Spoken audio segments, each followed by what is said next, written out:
Good morning everyone. आप सभी को मेरा नमस्ते। मैं मनीषा डिजि स्वास्थ्य से आज के वेबिनार पे आप सभी का स्वागत करते हुए मुझे बहुत गर्व हो रहा है। आज के वेबिनार का विषय है पोषण। ये वेबिनार बाल्य एवं किशोरों के पोषण से संबंधित समस्याओं को विशेष रूप से ध्यान में रखते हुए आयोजित किया गया है। पोषण एक महत्वपूर्ण प्रक्रिया है जिसमें आहार द्वारा शरीर को आवश्यक पोषक तत्वों की आपूर्ति की जाती है। यह शरीर के सभी गतिविधियों के लिए आवश्यक होता है, जैसे बढ़ते हुए बच्चों के विकास, रोगों के खिलाफ प्रतिरोध क्षमता को बनाए रखना और स्वस्थ जीवन शैली। तो आइए इस विषय को विस्तार से जानते हैं डॉक्टर भूमेश सर से। मैं आप सभी से अनुरोध करती हूँ, आप सभी के मन में कोई भी प्रश्न हो, आप सत्र के समाप्त होने के बाद सर से पूछ सकते हैं। मैं आमंत्रित करती हूँ डॉक्टर भूमेश सर को। आप आइए और पोषण से जुड़ी आवश्यक समस्याओं पे अपने मूल्यवान जानकारी को साझा कीजिए। स्वागत है सर आपका। थैंक यू मनीषा एंड सब बच्चों को शुभ प्रातः, गुड मॉर्निंग। मैं देख रहा हूँ कि कुछ 20-25 लोग होंगे। सही है या गलत है? चलिए, कोई नहीं बात सर, नहीं। 30+ होंगे। अच्छा, ठीक है। आज का टॉपिक जैसे आपको मनीषा ने बताया है, पोषण के ऊपर। पोषण, न्यूट्रिशन या भरण पोषण जिसको कहते हैं हम लोग कॉमन लैंग्वेज में। हिंदी सबको समझ आती होगी, मैं उम्मीद करता हूँ। बीच में थोड़ी बहुत अंग्रेजी, क्योंकि वो टॉपिक ऐसा है, हमारा विज्ञान की जितनी पढ़ाई होती है अंग्रेजी में होती है, तो कुछ शब्द ऐसे हैं जो अंग्रेजी में ही हो पाएंगे। उम्मीद करता हूँ कि आप लोगों को कुछ बातें मैं कन्वे कर पाऊंगा। और जिस जिसके मन में सवाल आएगा वो नोट करके रखें, और जब सेशन खत्म होगा उसके बाद फिर हम उस पर विस्तृत जानकारी आपको दे देंगे। तो शुरू करते हैं। जैसा कि मनीषा ने बताया है कि पोषण के ऊपर आज का वेबिनार है। पोषण क्या होता है? पोषण, जिसको अंग्रेजी में न्यूट्रिशन कहते हैं, वो शरीर के बढ़ने, विकसित होने और जीवन के रखरखाव के लिए आवश्यक पोषक तत्वों का सेवन, अवशोषण और उपयोग करने की प्रक्रिया है। अब इसमें दो तीन टर्म्स हैं जो शायद आपको क्लियर करनी पड़ेगी मुझे। सबसे पहले तो पोषण बार बार आ रहा है। न्यूट्रिशन, जब हम भोजन करते हैं तो हमारे शरीर में एक प्रक्रिया चालू होती है। खाया गया हर एक पदार्थ हमारे शरीर में छोटे छोटे केमिकल्स में तोड़ा जाता है, और फिर वो केमिकल्स डिफरेंट, अलग अलग तरीकों से हमारे शरीर में एसिमिलेट होते हैं, जिसको अवशोषण कहते हैं। एसिमिलेट होते हैं, फिर अपनी अपनी जगह जाकर अपना काम करते हैं। जैसे मांसपेशियों में प्रोटीन्स पहुंचेंगे और कार्बोहाइड्रेट्स पहुंचेंगे, हड्डियों में कैल्शियम और मिनरल्स पहुंचेंगे, लिगामेंट्स हैं जिससे हमारी मांसपेशियां हड्डियों से जुड़ती हैं, वहां पे फाइबर्स पहुंचेंगे। तो ये सब चीजें अपनी अपनी रिस्पेक्टिव जगह, अपनी अपनी आधारित जगह पे पहुंचती हैं। और फिर हमको जो हम खाते हैं, किसी भी रूप में खाएं, चाहे आप आज का सुबह का नाश्ता देख लें अपना, चाहे अभी कैंटीन से जो भी आप खरीद के खाएंगे, वो हर एक चीज पे यही प्रक्रिया होती है। तो उसके बाद ही ये हमको शरीर में मिलता है, हम अपनी डेली कार्रवाई कर सकते हैं। आवश्यक खाद्य समृद्धि क्या होती है? हमारे खाने में आवश्यक चीजें क्या क्या होती हैं? आपने सुना होगा कई दफे, संतुलित आहार में कार्बोहाइड्रेट्स, प्रोटीन्स और फैट्स। कार्बोहाइड्रेट्स का हिंदी रूपांतर मेरी नॉलेज में नहीं है। सिमिलरली प्रोटीन्स को हम प्रोटीन्स के माध्यम से जानते हैं। फैट को कई बार वसा या चर्बी बोल देते हैं। ये मोटे या मेजर हमारे डाइट के, हमारे खाने के, हमारे भोजन के कंपोनेंट्स या भाग होते हैं। उसके साथ साथ हमारे खाने में विटामिन्स, मिनरल्स और पानी एक मेजर पोर्शन बनता है।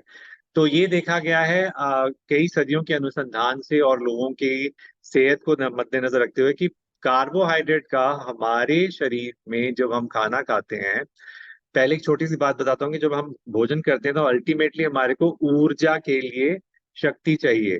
जैसे आप पेट्रोल डालते हैं गाड़ी में या अपने मोटरसाइकिल में या टू व्हीलर में, या जब आप साइकिल चलाते हैं तो साइकिल को चलाने के लिए ऊर्जा आपके माध्यम से आती है। कार में ऊर्जा पेट्रोल के माध्यम से आती है। उसी तरीके से हमारे शरीर में ऊर्जा हमारे भोजन से आती है। जो भी हम कंज्यूम कर रहे हैं वो ऊर्जा में परिवर्तित होकर हमारे शरीर में कार्यवाही करता है। तो ये जो कैलोरीज हैं, जो ऊर्जा है, उसको हम कैलोरीज बोलते हैं। आपने सुना होगा कि आज इतनी कैलोरीज खाई गई, या इस पदार्थ में जब आप पैकेट के ऊपर पढ़ते हैं इतनी कैलोरीज हैं। वो कैलोरीज क्या है? वो ऊर्जा है। जैसे पैसे की करेंसी की यूनिट क्या होती है? 1 रुपए का सिक्का। उसी तरीके से एनर्जी की यूनिट, उसका सबसे छोटा स्तर क्या होता है? कैलोरी।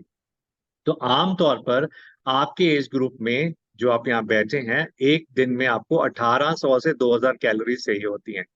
तो वो जो 1800 से 2000 कैलोरीज हैं, उसमें कितना कार्बोहाइड्रेट होना चाहिए, कितना प्रोटीन होना चाहिए और कितना फैट होना चाहिए, वो आपको सामने दिखाया गया है। कार्बोहाइड्रेट 60 से 70% होना चाहिए, प्रोटीन 10 से 12% होना चाहिए, और जो बचा हुआ है फैट वो 20 से 25। तो इसको ऐसे देख सकते हैं कि अगर आपने एक दिन में, सो कार्बोहाइड्रेट्स, जैसे मैं आपको बता रहा था, 1800 से 2000 अगर कैलोरीज आपके शरीर को चाहिए, तो उसमें से 60 से 70% कार्बोहाइड्रेट से होनी चाहिए, 10 से 12% प्रोटीन से, और जो बची हुई है वो वसा या फैट से। अब ये कितना प्रतिशत ट्रांसफर होता है आपको बताऊंगा, और ये किस किस चीज से मिलते हैं मोटा मोटा वो भी आपको मैं बताऊंगा। स्वस्थ भोजन ऊर्जा बढ़ाता है, आपके शरीर के कार्यों के तरीके में सुधार करता है, आपकी प्रतिरक्षण प्रणाली यानी कि रोगों से लड़ने की शक्ति, उसको मजबूत करता है, और वजन को बढ़ाता है। आप लोगों ने देखा होगा कि बचपन से लेके जब तक बड़े होते हैं, वजन बढ़ता है, हाइट बढ़ती है।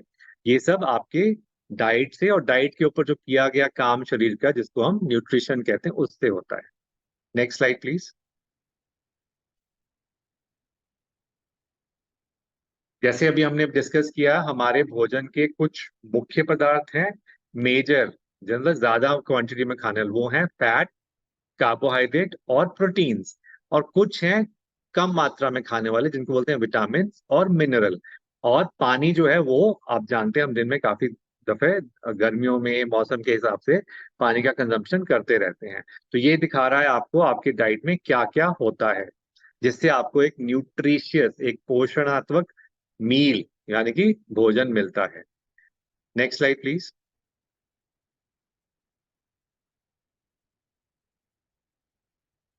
मुझे ऑडियंस का कैमरा प्लीज ऑन कर देंगे ताकि मैं देख सकूं ऑडियंस की तरफ। हेलो। हाँ सर, कैमरा ऑन है उनका, बच्चे। अच्छा ठीक है। हाँ। Okay okay. सो अभी नेक्स्ट है भोजन समृद्धि की विधियां, यानी कि हम जो डेली खाते हैं। अब आप लोग जानते हैं हम खाने में स्वाद ढूंढते हैं कि आज मम्मी ने क्या बनाया है, वो स्वादिष्ट है कि नहीं है, मेरी फेवरेट आलू की सब्जी बनी है कि नहीं बनी है, या दाल है, किसी की खास किस्म की दाल किसी को अच्छी लगती है, हलवा है, पूरी है। तो ये सब तरीके हैं इन तीन बड़े कंपोनेंट्स को और मिनरल विटामिन को हमारे शरीर में पहुंचाने के लिए। आपके घर में जानवर होंगे, कुत्ते बिल्ली आपने देखा होगा, पंछी देखे होंगे, उनको लिमिटेड चॉइस मिलती है, मतलब उनके सामने ज्यादा विस्तृत चीजें नहीं होती, वो उसी से अपना भरण पोषण करते हैं।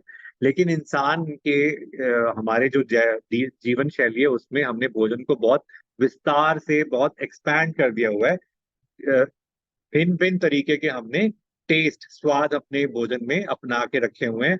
किसी को तीखा अच्छा लगता है, किसी को मीठा अच्छा लगता है, किसी को तला हुआ अच्छा लगता है। तो ये सब भोजन को डाइवर्सिफाई करने के लिए, उसको और समृद्ध, उसको और न्यूट्रिशियस बनाने के लिए, और अपीलिंग बनाने के लिए, अपीलिंग आप समझते हैं, उसको और आकर्षक बनाने के लिए किया गया है। Next slide please.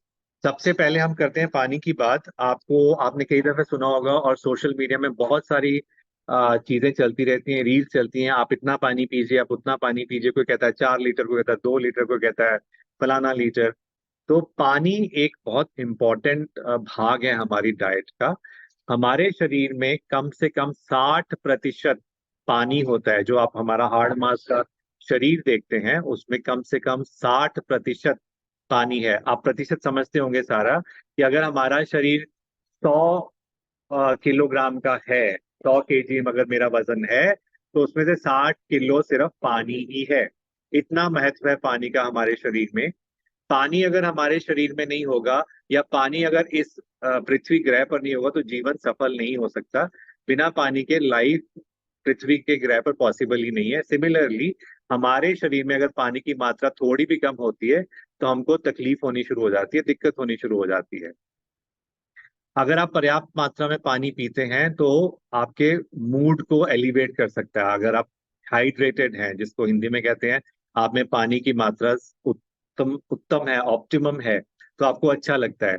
थोड़ा सा भी पानी कम हो, तीव्र प्यास लगी हो, या आपके शरीर में दस्त या उल्टी वजह से पानी बाहर निकल जाए तो कैसा महसूस होता है? आपका मन बिल्कुल ढीला पड़ जाता है, हाथ पैर ढीले पड़ जाते हैं, किसी भी चीज को काम करने को मन नहीं करता है। पर अगर आपके शरीर में पानी की मात्रा उत्तम है, उचित है, ऑप्टिमम है, तो आप ठीक तरीके से काम कर सकते हैं।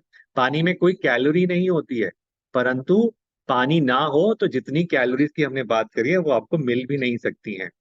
तो इसीलिए पानी को शरीर के वजन को प्रतिबंध करने और कैलोरी की मात्रा कम करने में भी मदद कर सकता है। इसको ऐसे देख सकते हैं कि अगर आप उचित मात्रा में पानी पीते हैं, कई बार क्या होता है कि भूख का एहसास होता है लेकिन पानी पीने से भूख कम हो जाती है, क्योंकि उस वक्त हमको प्यास लगी होती है। तो यही कहने का अर्थ है कि अगर आप पानी पीते हैं तो आपको ज्यादा भोजन की आवश्यकता नहीं पड़ सकती एक मील में। मैं ये नहीं कह रहा कि सिर्फ पानी पी के अपना दिन गुजारें। तो पानी, जैसे मैंने बताया, रिपीट कर रहा हूँ कि हमारे शरीर में 60 से 70% पानी होता है। अब कितना पानी पीना चाहिए? नियम ये है कि जब प्यास लगे तब पानी पीजिए, क्योंकि हम बचपन में खेलते हैं, दौड़ते हैं, भागते हैं तो अपनी प्यास को इग्नोर करते हैं। इसीलिए कहते हैं कि आप हर घंटे थोड़ा पानी पीजिए। या एक और मापदंड क्या है पानी को हमारे शरीर में मात्रा पूरी हो रही कि नहीं, कि जब हम पेशाब करते हैं अगर उसका रंग पीले की तरफ जा रहा है तो मतलब हमको पानी पीने की मात्रा बढ़ानी चाहिए। तो उससे आपका पेशाब का रंग सुधरने लगेगा, वो न्यूट्रल या पानी की तरह हो जाएगा। तो ये एक ऐसा इंडिकेटर है जो आप लोग अपने आप ही देख सकते हैं कि आपके शरीर में मात्रा पानी की कम हो रही है कि नहीं हो रही है। अब हम आते हैं जो हमारे मेजर कंपोनेंट, जो बड़े बड़े कंपोनेंट है हमारी डाइट में। तो सबसे पहला है कार्बोहाइड्रेट। कार्बोहाइड्रेट आपको मिलता है आलू में, केले में, शकरकंदी में, चावल में, दालों में भी कार्बोहाइड्रेट मिलता है। और कार्बोहाइड्रेट का कुछ रूपांतरित फॉर्म मिलता है हमको दूध दही में भी। तो कार्बोहाइड्रेट से हमको सीधा ऊर्जा मिलती है, ऊर्जा संचार होता है। जैसे मैंने बताया कि जो हमारी 1800 से 2000 किलो कैलोरी डेली की रिक्वायरमेंट है, उसमें से 60% कम से कम कार्बोहाइड्रेट होना चाहिए। कहने का अर्थ ये है कि सब्जियां, जिसका मैंने नाम लिया है, भरपूर मात्रा में हमारी डाइट में होनी चाहिए। अगर आप खाने की थाली देखेंगे तो ज्यादा हमारी थाली में सब्जी होनी चाहिए। और बीच में भोजन के आगे पीछे जब हमारा मन कुछ करता है खाने को, जिसको स्नैकिंग बोलते हैं, छोटी मोटी भूख को मिटाने के लिए, तो हम केला, सेब या जो भी मौसमी फल आपके घर में मिल रहा है, आपके बाजार में, वो खा सकते हैं। उससे आपकी कार्बोहाइड्रेट की मात्रा उचित रह सकती है। एक कार्बोहाइड्रेट का जो ग्राम है, यूनिट है, वो आपको 4 किलो कैलोरीज देता है। ठीक है। तो ये कैलकुलेशन, अगर आप थोड़ा सा भी साइंस की तरफ ओरिएंटेड हैं, आपके मन में साइंटिस्ट का दिमाग है, तो आप ये फिगर नोट करके और इंटरनेट से डाउनलोड करके कितनी दाल आप खा रहे हैं, कितना केला फ्रूट आप खा रहे हैं, कितनी सब्जी खा रहे हैं, तो आपके शरीर में कार्बोहाइड्रेट से कितनी ऊर्जा आई है, ये आप कैलकुलेट कर सकते हैं। उसके डिटेल में अभी नहीं जाएंगे। पर जिसको इंटरेस्ट है, ये एक्सरसाइज, ये एक गणित का सवाल मान के चलें या साइंस का, आप इसको कर सकते हैं। तो कार्बोहाइड्रेट का मैंने आपको बताया क्या उसका स्रोत है, कितनी वो ऊर्जा देता है। अब वो करता क्या है? कार्बोहाइड्रेट हमारे शरीर में, जो हमारा शरीर का जो बेसिक यूनिट है, जैसे घर ईंटों से बनता है, उसी तरीके से हमारा शरीर कोशिकाओं, सेल से बनता है। कोशिकाओं का जो जो उनकी बाउंड्री होती है, उनकी जो सीमा होती है, उसमें कार्बोहाइड्रेट होता है। अगर कार्बोहाइड्रेट नहीं होगा तो वो कोशिकाएं हमारी स्थिर नहीं रह सकती, बन के नहीं रह सकती, और हमारे शरीर में फिर बीमारी होनी शुरू हो जाती है। तो ये कार्बोहाइड्रेट का पहला महत्व है। दूसरा महत्व क्या है?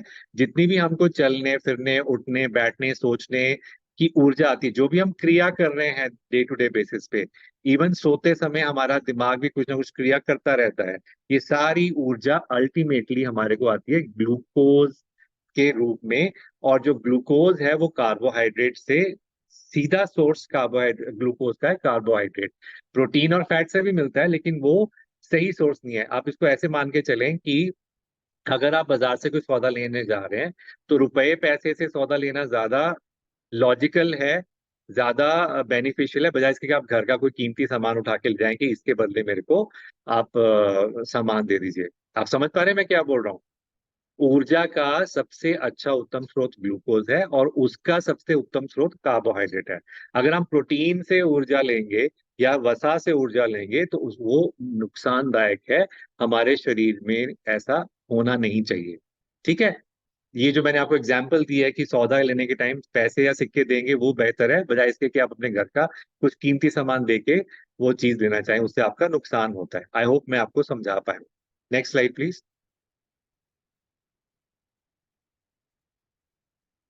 अभी 2 मिनट के लिए मैं आपको फैट और प्रोटीन के बारे में बताता हूँ। दूसरा इंपॉर्टेंट कंपोनेंट जो हमारी डाइट का है वो हमने बताया था प्रोटीन। प्रोटीन भी हमारे शरीर में 100 ग्राम प्रोटीन से हमको मिलती है ऊर्जा, 4 किलो कैलोरीज, जो कार्बोहाइड्रेट के बराबर ही है। प्रोटीन के स्रोत क्या होते हैं?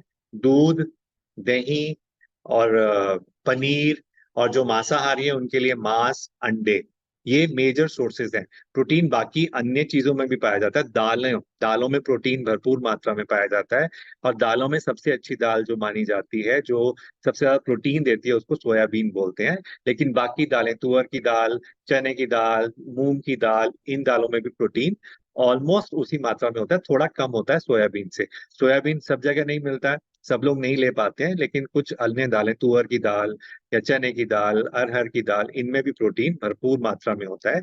अगर हमारी खाने की थाली में 1 कटोरी दाल एक समय में है, साथ में रोटी या चावल हैं, तो प्रोटीन हमको उस दिन के लिए पूरा व्यापक मिल जाएगा। प्रोटीन हमारे शरीर में करता क्या है? सबसे इंपॉर्टेंट काम करता है, हमारे शरीर की जो मांसपेशियां हैं उनको बिल्कुल संतुलित रखता है, वजन बढ़ाने में काम आता है, और जो हमारी रोग प्रतिरक्षण शक्ति है, दूसरे कीटाणुओं जीवाणुओं से लड़ने की जो शक्ति है, उसमें भी प्रोटीन काम आता है। और प्रोटीन हमारा ओवरऑल हेल्थ के लिए इम्पोर्टेंट होता है। प्रोटीन खाने से हमारे पेट में भूख का एहसास जल्दी जल्दी नहीं होता है। कार्बोहाइड्रेट खाने से जल्दी जल्दी भूख का एहसास होता है। सिर्फ अगर आप कार्बोहाइड्रेट खाएंगे, यानी कि सिर्फ केला या ऐसा कोई चीज, आलू खाएंगे, तो आपको लगेगा थोड़े ही घंटों में भूख लग गई है। तो अगर आप दाल के साथ कार्बोहाइड्रेट खाएंगे तो आपको 6-8 घंटे का तसल्ली मिल जाती है।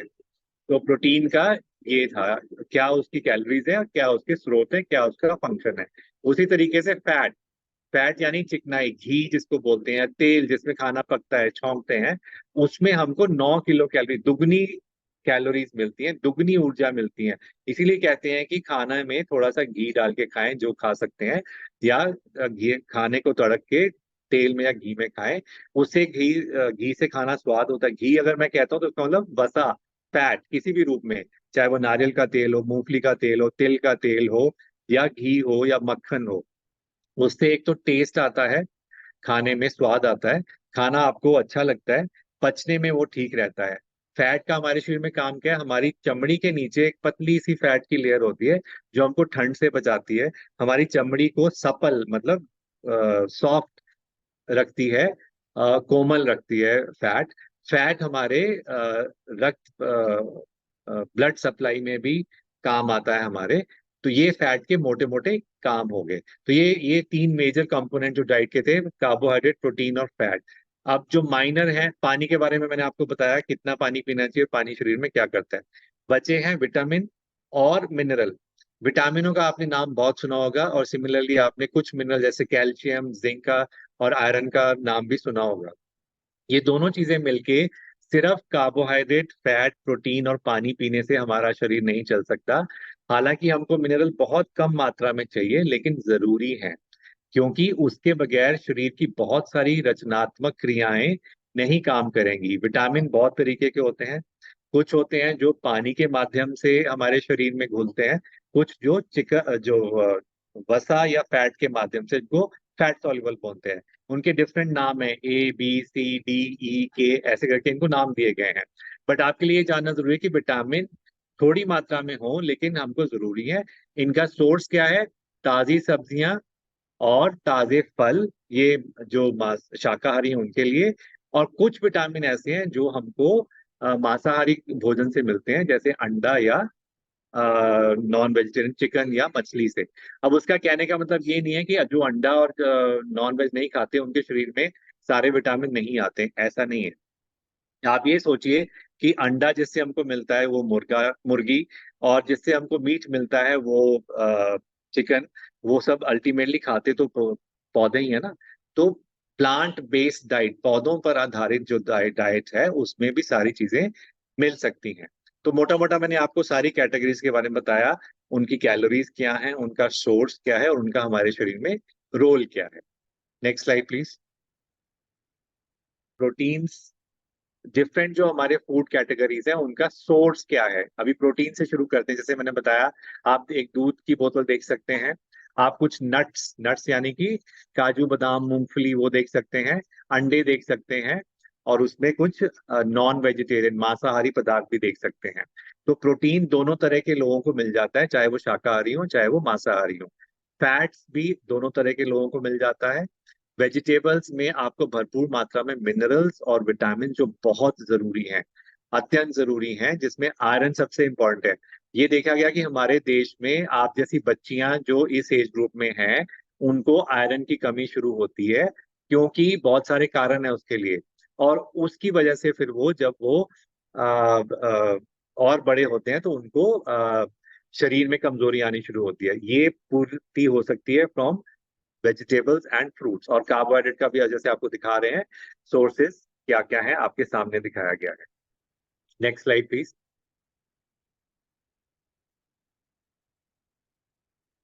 सबसे जरूरी जब भी हम पोषण की बात करते हैं तो एक जीवन शैली की बात आती है।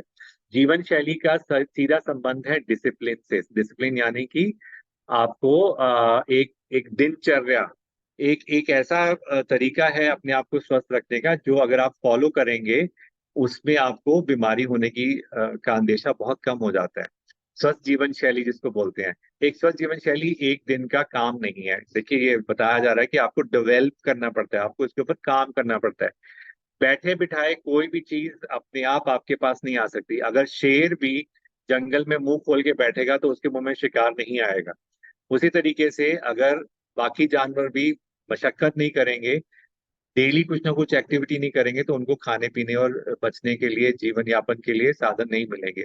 उसी तरीके से हम लोग सबसे इवॉल्व स्पीशीज हैं, ह्यूमन बीइंग्स। इंसान जो है इस धरती पर, इस प्लेनेट का सबसे इवॉल्व, इवॉल्व समझते हैं, एवोल्यूशन सब जानते होंगे। जो हमारे पूर्वजों से आज तक हमारी जो स्थिति है, हम हमारे पूर्वज पहले हम लोगों का शुरुआत एक सिंगल सेल ऑर्गेनिज्म कोशिका से हुआ था, धीरे धीरे करते हम लोग इंसानों तक पहुंचे हैं। सबसे इवॉल्व होने के कारण हमारे को कुछ जीवन शैली का फॉलो करना जरूरी है, क्योंकि उसके साथ ही हम अपने आप को स्वस्थ रख सकते हैं। अल्टीमेटली आप जो स्कूल में आ रहे हो, आपका अल्टीमेट एम क्या है? बड़े होना है, अच्छी नौकरी करनी है, माँ बाप का ध्यान देना है, घर परिवार अच्छा चलाना, यही अल्टीमेट एम है ना। ये अल्टीमेट एम कब पूरा होगा? जब आपके हाथ पैर सलामत है, आपकी शरीर तंदुरुस्त है। अगर उस तरफ से आप तसल्ली बख्श हैं, तभी आप बाकी काम कर पाएंगे। आई एम श्योर ये सब इस बात को मानेंगे। हालांकि खुराफाती दिमाग होता है हमारा, हम खेलना चाहते हैं, बंद के बैठ के वेबिनार सुनना नहीं चाहते हैं। लेकिन अगर ये सब नहीं सुनेंगे तो आप उसको उसका इंटरनलाइजेशन नहीं कर पाएंगे, और ना ही आप उस पर विचार करके उसको अपने जीवन में उतार पाएंगे। तो दो शब्द मैं आपको बताऊंगा स्वस्थ जीवन शैली के बारे में, जिसका न्यूट्रिशन से सीधा रिलेशन है। छोटे मोटे प्रयासों की एक श्रृंखला होती है, जैसे सुबह टाइम पे उठना। मम्मी आपकी उठाती है आपको सवेरे उठ के, फिर आपको बताया जाता है कि दांत मंजन करें, अपना शौच में जाएं, नहाएं, और फिर अपना भोजन करके स्कूल में जाएं। स्कूल में भी लिमिटेड टाइम में आपके कुछ पीरियड्स होते हैं, पढ़ाई होती है हर एक पीरियड में अलग सब्जेक्ट की, कुछ उसमें फिजिकल एक्टिविटी होती है। फिर आपको दोपहर का भोजन कराया मिलता है। शाम के टाइम आप खेलने जाते हैं और फिर पढ़ के सो जाते हैं, थोड़ा बहुत अपना मनोरंजन करते हैं। ये एक जीवन शैली हो गई आपकी। उसी जीवन शैली में छोटे मोटे बदलाव करके आप अपने आप को और हेल्दी कर सकते हैं। अपनी दिनचर्या को थोड़ा सा आपको चेंज करना चाहिए, ज्यादा चेंज करने की जरूरत नहीं होती है। सौभाग्य से किए गए प्रत्येक विकल्प, विकल्प क्या होता है? चॉइस। हर एक के पास चॉइस होती है।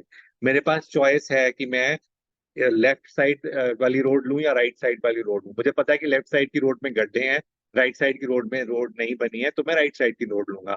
उसी तरीके से मेरे पास सुबह उठ के विकल्प है, मैं नहा के मंजन करके जाऊं विद्यालय में तो अच्छा लगेगा, या सुस्ती में ही निकल जाऊं और विद्यालय में सारा दिन ऊँगता रहूं। या ऊँगती रहूं, ना मुझे वहां का पाठ याद रहेगा, ना मुझे पाठ समझ आएगा। ये चॉइस है हमारे पास। उसी तरीके से खाने के टाइम पे मेरे पास चॉइस है। माँ ने मुझे जो परोसा है वो खाऊं, या 2 रुपए 4 रुपए लेके कैंटीन से कुछ खरीद के चिप्स खा लूं, या सॉफ्ट ड्रिंक पी लूं। चॉइस है, कोई रोकेगा नहीं आपको। लेकिन आपकी हेल्थ कब बनेगी? सुबह उठ के आप अपने आप को तैयार करके आएंगे, चुस्त होके आएंगे, माँ का दिया भोजन खा के आएंगे। उसके बाद विद्यालय में भी आप, क्योंकि आपने भोजन किया है, आप सुस्त नहीं रहेंगे। जो आपको पढ़ाया जा रहा है आप उसको अच्छे से संग्रहित कर पाएंगे, अच्छे से सुन पाएंगे। और उसके बाद आप जब घर पहुंचेंगे तो आप अपना भोजन करके थोड़ा विश्राम करके खेलेंगे भी ऊर्जा से, और वापस आके आप अपना टीवी या मनोरंजन भी ऊर्जा से करेंगे। ये चॉइस पे डिपेंड करता है। आपको कोई फोर्स नहीं कर सकता है। आप लोग सब समझदार हैं। चॉइसेस सही करेंगे तो आपका जीवन भी सही रहेगा। सौभाग्य से किए गए प्रत्येक विकल्प इसे लागू करने के लिए सहायक प्रयास और इसके सकारात्मक परिणाम आपको आगे बढ़ने के लिए प्रेरित करते हैं। आपने देखा होगा न्यूज में कि आजकल यूपीएससी का रिजल्ट निकला, जिससे कि लोग आईएएस अधिकारी बनते हैं, डिस्ट्रिक्ट कलेक्टर बनते हैं। देखा होगा आप सबने, आई एम श्योर। रील्स आप देखते हैं तो उसमें आपको पता चलता होगा। आपने ये भी देखा होगा कि एक बहुत ही नीचे या गरीब घर का बच्चा भी 200 रैंक के अंदर आ गया है वो। ठीक है, कैसे? क्योंकि उसने चॉइसेस सही करी। उसने अपने आप को सही तरीके से ढाला, मनोरंजन भी किया अपना, खेला कूदा भी, लेकिन साथ में एक अच्छी जीवन शैली से वो मेहनत करके आगे निकल सका। ठीक है, तो ये है स्वस्थ जीवन शैली का। थोड़ा सा मैं आपको बता रहा हूँ, विचार करिए इस पे। चॉइस हमेशा आपको हर एक टाइम पे मिलेगी। मैं आपको वेबिनार सुना रहा हूँ क्यों? क्योंकि शायद मैंने कुछ चॉइसेस ऐसी करी कि मैं डॉक्टर बन पाया, पढ़ लिख पाया। आप में से कुछ लोग भी ऐसी चॉइसेस कर सकते हैं, और मेरी तरीके से या मेरे से बेहतर तरीके से आप लोग डॉक्टरी, इंजीनियरी, आईएएस सब कर सकते हैं। आप में पोटेंशियल पूरा है। ठीक है, नेक्स्ट स्लाइड प्लीज।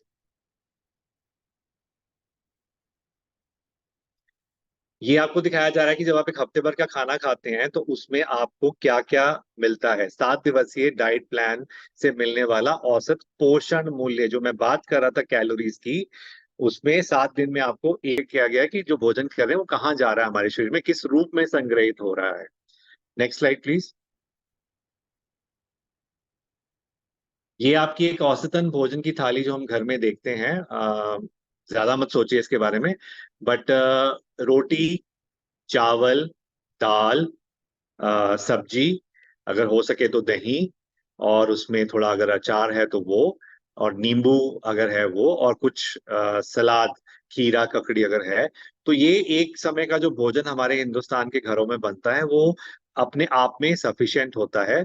अगर हम भोजन 2 या 3 दफे कर रहे हैं और उसमें ये सारे पदार्थ हमको मिल रहे हैं सुबह से लेकर शाम तक, तो औसतन हमारे को हर एक आवश्यक carbohydrate, fat, protein, vitamin, mineral मिल जाएगा। हमको कहीं पे भी जाके कोई और अलग से खरीद के, कोई एग्जॉटिक, एग्जॉटिक माने महंगी चीज खरीद के खाने की जरूरत नहीं है। मान लीजिए मेरे गांव में गेहूं की जगह बाजरा हो रहा है, तो मुझे बाजरा खाने से ही तसल्ली हो जाएगी मेरे शरीर को, मुझे ऊर्जा मिल जाएगी। मान लीजिए मेरे गांव में बाजरा की जगह ज्वार हो रहा है, तो वो खाने से मुझे जरूरी नहीं कि जाके गेहूं खरीद के ही लाना है। जो मेरे यहाँ पे कॉमन चीजें हो रही हैं, उग रही हैं, जो फल फ्रूट मेरे यहाँ पे, जैसे अगर अमरूद मिल रहे हैं मेरे यहाँ पे ज्यादा, तो अमरूद में भरपूर मात्रा में फाइबर होता है, भरपूर मात्रा में विटामिन सी होता है, मिनरल्स बहुत सारे होते हैं। वो खाऊंगा बजाय इसके कि जाके मैं महंगा आम या सेब खरीद के खाऊं। या मेरे यहाँ पे अगर अमरूद की जगह बेर हो रहे हैं, बेर उतने ही अच्छे हैं, स्वास्थ्य वर्धक हैं, जितना कि हमारे को कोई महंगा फ्रूट स्वास्थ्य दे सकता है। मैं ये बताना चाह रहा हूँ कि हमको पोषण के लिए, न्यूट्रिशन के लिए कोई महंगी वस्तु खरीद कर खाने की जरूरत नहीं है। मेरे घर के आंगन में या मेरे घर की पास की दुकान में जो सब्जियां मिल रही हैं, चाहे पत्तेदार सब्जियां हो, चाहे तुरई हो, लौकी हो, काशी फल हो, ये सब उतने ही न्यूट्रिशियस हैं जितने की महंगी सब्जियां या महंगे फल। उम्मीद करता हूँ मैं कन्वे कर पाया हूँ कि हमको पोषित रहने के लिए महंगी चीज नहीं खानी है। आयरन की कमी करने के लिए हमारे यहाँ सदियों से चला आता है गुड़ चने का स्नैक। गुड़ और चना अगर आप मिलकर खाएंगे, आपको आयरन भी मिलेगा, प्रोटीन्स भी मिलेंगे, कार्बोहाइड्रेट्स भी मिल जाएंगे। और गुड़ चना खाने से भी आपको ताकत उतनी मिलेगी जितनी आप आयरन की गोलियां खरीद के खाएंगे या महंगे इंजेक्शन लगवाएंगे। तो कहने का मतलब ये बार बार मैं इसलिए कह रहा हूँ कि हम लोग सोचते हैं कि शायद हमारे खाने में कमी रह गई है, हमारे शरीर में ऐसी चीज की कमी है जो हमको ऊर्जा नहीं दे पा रही है। नहीं, जो हमारी औसतन थाली है हिंदुस्तान के औसत घर में, उसमें भरपूर मात्रा में न्यूट्रिशियस पदार्थ हैं। शर्त यही है कि जो परोसा गया है उसको आपने खाना है, उसके ऑल्टरनेटिव नहीं ढूंढने हैं आपने। कि अगर आपको 2 पैसे जेब में मिले हैं, स्कूल में माँ बाप ने दिए हैं, तो उसको चिप्स या कोल्ड ड्रिंक की बजाय किसी अच्छी चीज पे अगर आप खर्चेंगे, किसी अच्छे मौसमी फल पे खर्चेंगे, तो आपको ज्यादा बेनिफिट होगा। चॉइस आपकी है, जैसे मैंने बताया विकल्प हम सबके पास होता है। चॉइस हमारे पास है, हमने स्वस्थ रहना है और अपने पढ़ लिख के बड़ा अच्छा बनना है, या सिर्फ हमने औसतन ही बीमार रहना है और फिर दवाओं का सेवन करना है। ये सबके पास चॉइस रहती है। तो ये एवरेज थाली आपको दिखाई गई है, आपके घर में परोसी गई, आपके माँ बाप के द्वारा कुक की गई एवरेज थाली में सब पूरा पोर्शन है। Next slide please.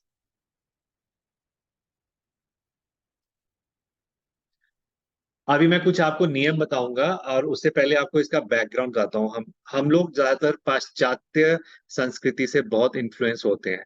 उसी तरह पाश्चात्य मैंने वेस्टर्न कल्चर, उसी तरीके से बॉलीवुड, हिंदी सिनेमा या और भी रीजनल सिनेमा में जो दिखाई जाती हैं चीजें, हम उनको अक्सर सच मान लेते हैं।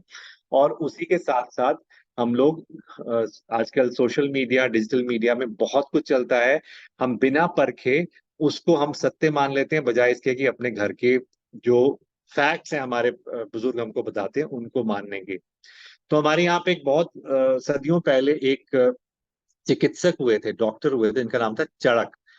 चरक ने एक संहिता लिखी, संहिता मैंने एक पुस्तक लिखी थी, और उसमें उसने कुछ ऐसे कुछ कायदे बताए हैं भोजन ग्रहण करने के, जिसको अगर आप अपने जीवन में इंटरनलाइज कर लेंगे, अपनी दिनचर्या में डाल लेंगे, तो मैं आपसे शर्तिया कह सकता हूं कि आपको बीमारियों से बहुत हद तक निजात मिल जाएगी।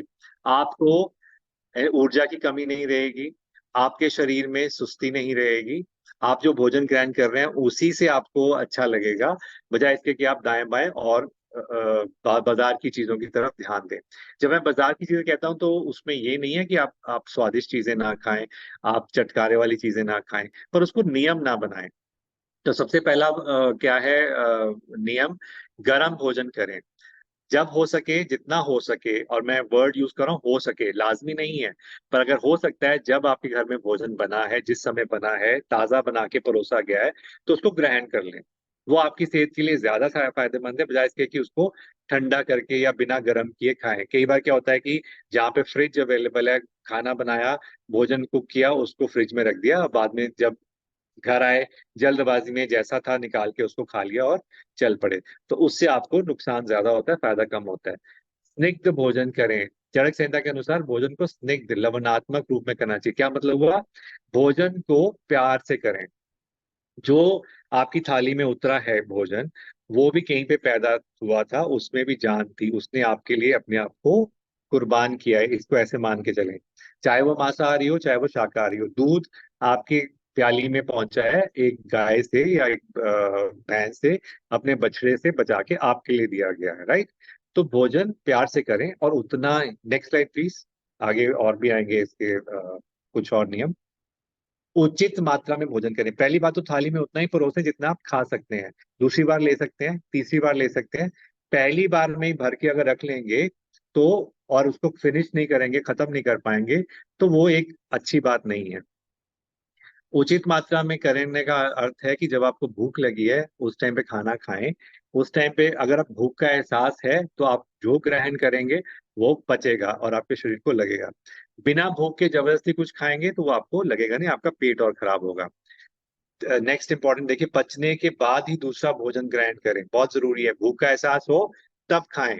बचपन में भूख का एहसास लगातार आता है, अच्छी बात है, उस टाइम पे ही खाना खाएंगे तो आपको हजम भी हो जाएगा।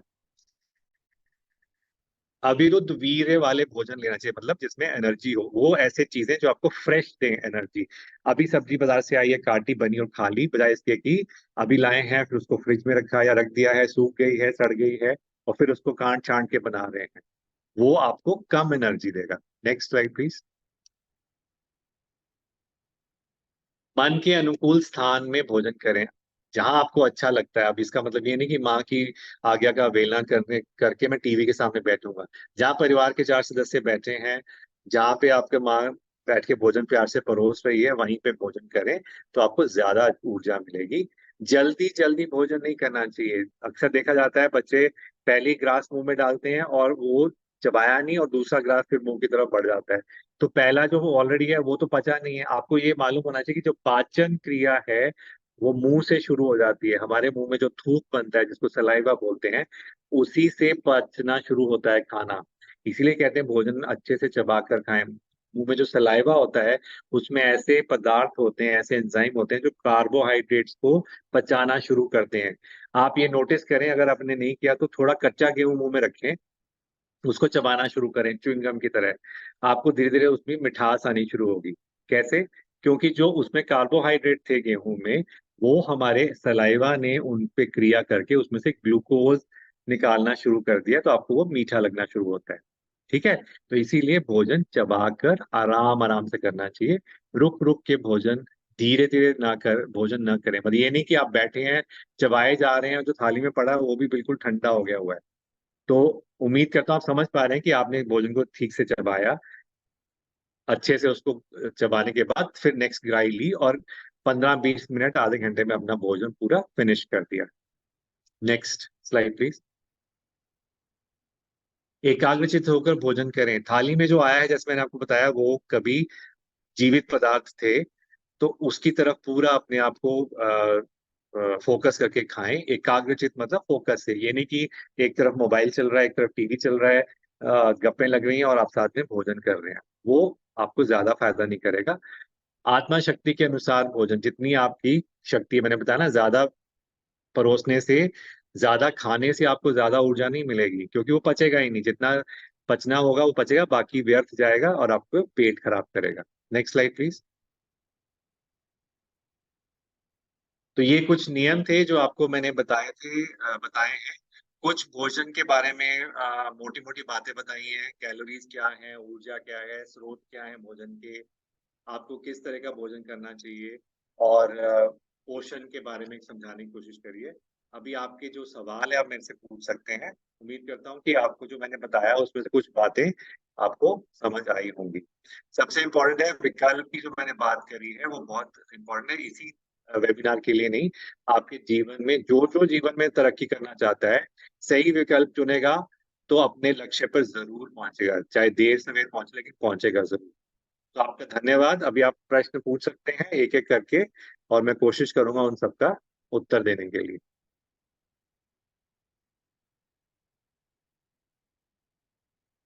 एक लंबी क्लास हो गई है मुझे लग रहा है, और आप लोग सारे ऊँग रहे हैं।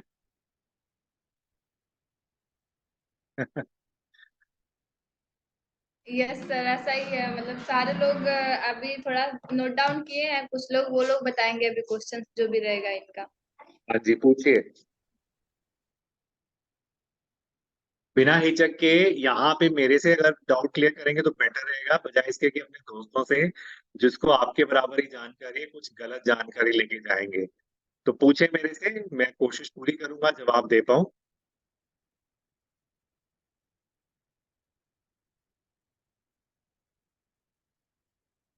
हम जब आपकी उम्र के थे तो हमारे अध्यापक भी हमको ऐसे बिठाते थे और लेक्चर देते थे। सुनाई दे रहा है सबको? सर हिलाएं अगर सुनाई दे रहा है तो।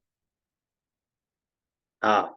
तो ये बोला जाता है, या तो आप लोग बहुत इंटेलिजेंट हो, आपकी आईक्यू मेरे से भी, आईक्यू समझते हैं? जो समझता है वो सर हिलाए या हाथ उठाए। आईक्यू नहीं समझते आप लोग? अच्छा। आईक्यू होता है 2 मिनट और लूंगा। इंटेलिजेंस कोशेंट, आप कितने इंटेलिजेंट है, कितने बुद्धिमान है, उसके लिए एक मापदंड बनाया गया है। जैसे आपकी ऊंचाई नाप के लिए एक मापदंड है, वजन के लिए मापदंड है, उसी तरीके से आपकी इंटेलिजेंस के लिए भी एक मापदंड है। तो जिनका आईक्यू 140 के आसपास होता है उनको बहुत बुद्धिमान माना जाता है, और जिनका 70 से कम होता है उनको बड़ा कम बुद्धि वाला माना जाता है। तो मैं ये बता रहा था कि ऐसे लेक्चर के बाद अगर सब शांत है, या तो वो सब समझ गए हैं या उनको कुछ भी समझ नहीं आया है। तो मैं क्या मान के चलूं, आप लोगों को सब समझ आ गया है या कुछ भी समझ नहीं आया है?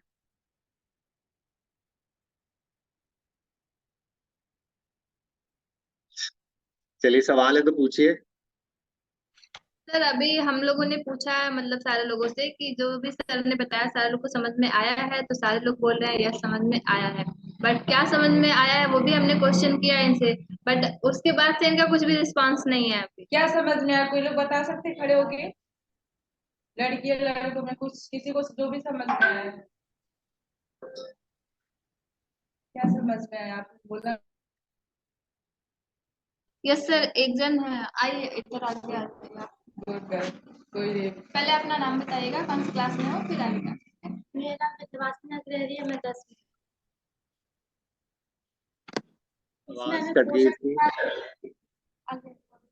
अंजू चाहिए। हाँ जी, बोलो बेटा। एक सेकंड। बैठ जाओ, चेयर पे बैठ के बोलो।